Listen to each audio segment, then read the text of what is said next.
Okay, once again, good morning and good evening and good noon sa ato ang mga nagkalaylain nga mga tigtanaw, tigpaminaw diri sa atong mga videos.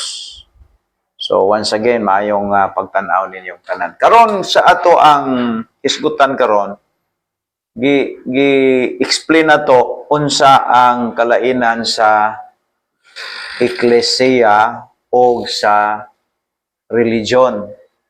So, mao na siya ang Griego, ecclesia. Nga ang buti pasabot sa ecclesia is calling out or called out assembly. Mao na siya, guys, no?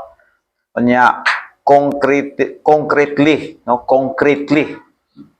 So, that is concretely. So, mao na siya ang meaning sa ecclesia. Unya samantala ang relihiyon, most of ni ang meaning sa religion. Religion is ceremonial observant. Ceremonial observant. So, dako kay sila og kalainan, dako kay sila kalainan between sa religion o sa ecclesia or church. Now, ato lang ang i-explain diri tungod kay doon naman gud ang mga taong gi-merge nila. Dili lang sa Baptist lang sa Baptist lang, doon ay mga pastor sa Baptist gi-merge nila ang relihiyon o church. Pero ato lang ang gitawag na to explain diri atong ilainon ang relihiyon ato pong lainon ang church because we understand nga ang church, guys, is nagpabilin gini sa nga usa. Pero ang relihiyon pwede na mo daghan. Now, ang pulong religion, pila ka bersikulo sa Biblia ang religion. Only 5. Tanawa.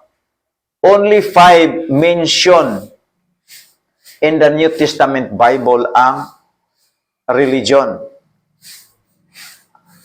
Unlike sa church nga 114, no? Now, unsa may teaching sa religion? Ang teaching sa religion mao ni nga ang salvation is haguan. Ang salvation di pa madawat karon, ang salvation haguan. Mao na sila teaching. Bisan unsa nga iyang ngalan, basta gani kung kaluwasan na hisgutan, haguan gani parehas ani relihiyon na. Tanan nga nagsalig sa gitawag og good works o relihiyo kanang gitawag nila og maayong binuhatan paglahutay religion na absolutely, guys. Unya asa man na sila paingon kuno ang Bible nagsulti nga moari sila diri ang gitawag og nagsalig sa maayong binuhatan, nagsalig sa ilang pundok, nagsalig sa ilang kaugalingon, gitawag na og self-effort.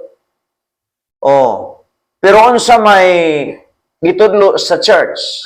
Ang gitudlo sa church, mao ni eternal life is gift. Eternal life through Jesus Christ is gift. So ang gitudlo sa simbahan, mao nga si Kristo ang manluluwas. Muna nga ang simbahan, dili siya makaluwas, kay ang simbahan, mga pundok man sa mga luwas. Unya ang simbahan mo'y gisugo nga magwali sa kaluwasan pinaagi ni Kristo.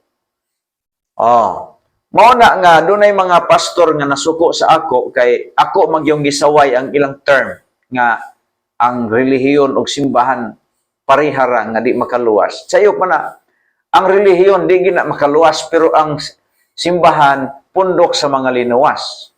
So iklaro ta na kay daghan kay naglibog ana ang simbahan dili siya makaluwas, kay pundok man siya sa mga luwas. Ang relihiyon, wa gid hay kaluwasan, mamaas lang kadiya og tinuman, impierno pauli ang imuhang dangatan, impierno pauli ang imuhang dangatan. So, mao na ang dinhi, guys, nga atog yung baltikuson, kay kung dili mo mutuo diri, di mo pud masakit ang akong tiyan, pero sa ako nakita, maayo liktan ang iyong mga itlog. Oh my